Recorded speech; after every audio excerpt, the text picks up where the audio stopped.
Hello बच्चों, let's read the question. The question here says, which of the following statements with respect to the endoplasmic reticulum is incorrect? 1. SCR are sites for lipid synthesis. 2. RER has ribosome attached to ER. 3. SCR is devoid of ribosomes. 4. In prokaryotes only RER are present. So for this question, our key concept would be, हमारा key concept होगा regarding the endoplasmic reticulum.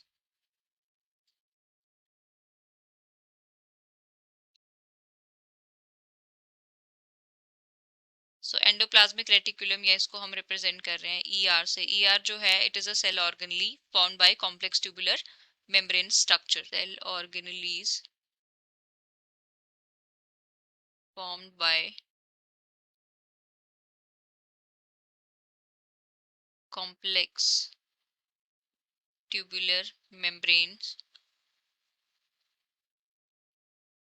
and it is present in eukaryotic cell but absent in prokaryotic cell.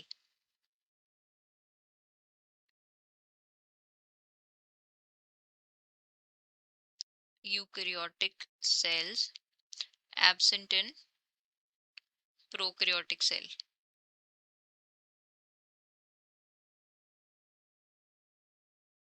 And basically ER जो होता है it is composed of two units. इसके दो types होते हैं which is your SCR.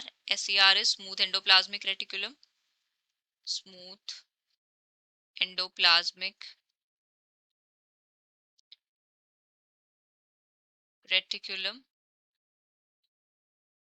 And other one is RER. RER is rough endoplasmic reticulum.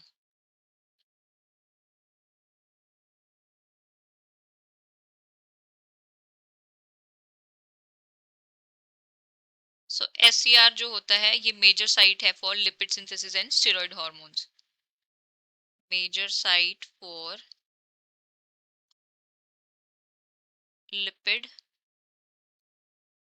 Synthesis और यहाँ पे स्टेरॉइड हार्मोन्स भी सिंथेसाइज होते हैं. और आरईआर की अगर हम बात करें तो आरईआर को हम रफ एंडोप्लाज्मिक रेटिकुलम क्यों बोलते हैं? बिकॉज इसके सरफेस के साथ जो है राइबोसोम्स अटैच्ड होते हैं. राइबोसोम्स अटैच्ड, इसलिए इसको आरईआर बोला जाता है. रफ एंडोप्लाज्मिक रेटिकुलम बोला जाता है. स्मूथ वाले जो एससीआर जो होता है स्मूथ एंडोप्लाज्मिक रेटिकुलम उसके सरफेस के साथ राइबोसोम्स अटैच नहीं होते, उसके साथ राइबोसोम प्रेजेंट नहीं होते, इसलिए उसको बोला जाता है smooth endoplasmic reticulum. So RER जो है वो किसमें इन्वॉल्व होता है? Involve in protein synthesis and secretion. Protein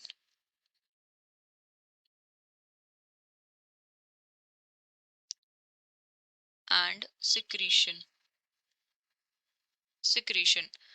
so अब स्टेटमेंट्स को पढ़ते हैं. पहला गिवन है SCR are the sites of lipid synthesis. तो ये स्टेटमेंट तो सही है. RER has ribosome attached to ER, ये भी स्टेटमेंट सही है. SCR is devoid of ribosome, हाँ ये भी स्टेटमेंट सही है. SCR में राइबोसोम प्रेजेंट नहीं होते. In prokaryotes only RER are present. नहीं, प्रोकैरियोट्स में तो एंडोप्लाज्मिक रेटिकुलम ही प्रेजेंट नहीं होता है, तो RER कहाँ से प्रेजेंट होगा? तो ये स्टेटमेंट जो है इनकरेक्ट हो जाएगी. तो हमें इनकरेक्ट स्टेटमेंट को आइडेंटिफाई करना था. तो करेक्ट ऑप्शन होगा option 4. So fine answer for the question is option 4. I hope you have understood it well. Best of luck and thank you.